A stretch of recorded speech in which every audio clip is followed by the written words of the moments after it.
Bonjour et bienvenue dans ce premier numéro des Techniques historiques, l'émission où l'on analyse une innovation historique. Aujourd'hui, la lettre de change, l'outil financier du commerce international au Moyen Âge.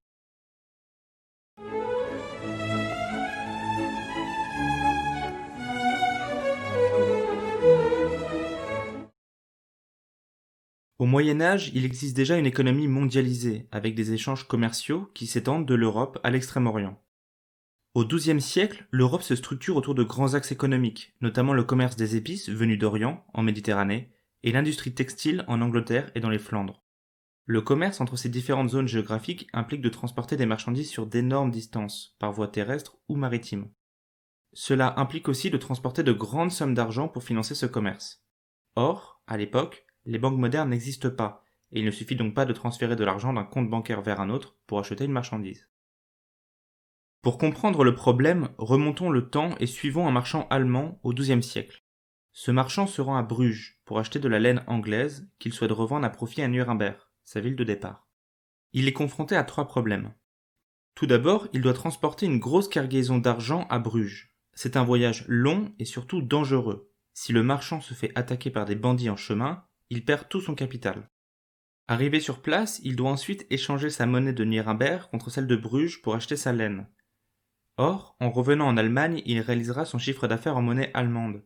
Il court donc un risque de change si la monnaie de Nuremberg se dévalue lors de son voyage. Enfin, le marchand allemand doit d'abord avancer de l'argent à Bruges pour pouvoir ensuite espérer un bénéfice lors de sa vente à Nuremberg. Il ne peut donc pas acheter à Bruges plus que ce qu'il possède, ce qui réduit le volume de son commerce.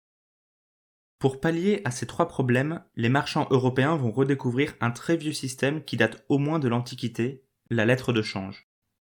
Supposons que notre marchand souhaite acheter pour 100 deniers de marchandises. Il prend pour 100 deniers de laine et donne au marchand de Bruges une lettre de change valant ce montant, 100 deniers.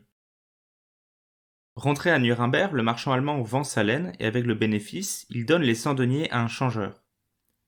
Ce dernier envoie une lettre de change du même montant au bureau de change de Bruges, où le marchand flamand qui avait avancé les 100 deniers de laine peut récupérer son argent.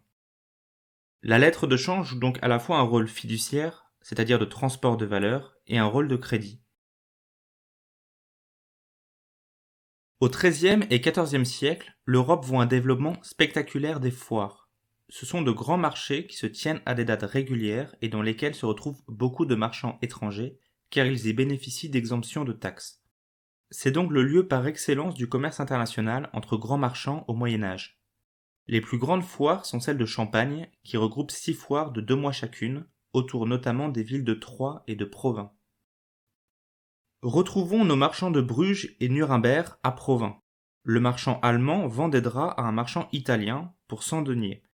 Il reçoit une lettre de change en guise de paiement. Il souhaite acheter aussi de la laine au marchand de Bruges, toujours pour le montant de 100 deniers. Plutôt que de rédiger une nouvelle lettre de change, il choisit de donner la lettre de change du marchand italien au marchand de Bruges. En transférant cette lettre, il a ainsi pu acheter et vendre des marchandises sans avoir d'argent métallique sur lui.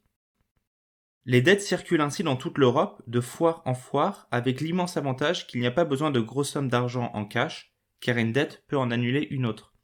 Ainsi, les foires se terminent par une séance de paiement, dans laquelle les lettres de change peuvent s'annuler les unes par rapport aux autres. À la fin du Moyen Âge, les foires déclinent, et le marché financier se déplace dans quelques grandes villes, notamment Anvers, qui devient une place financière de premier plan pour les lettres de change, notamment grâce à une innovation méconnue mais cruciale, le discount factor. Si la lettre de change paraît être un outil simple et naturel, il demeure pourtant une complication. Pourquoi le marchand de Bruges accepterait que le marchand allemand paye sa laine avec une lettre de change italienne? Pour le marchand flamand, il y a un risque de crédit, celui que le marchand italien ne verse pas les 100 deniers à un bureau de change en Italie, et un risque de change, car avec le temps qui passe jusqu'au remboursement, la monnaie de Bruges pourrait se dévaluer par rapport aux autres monnaies.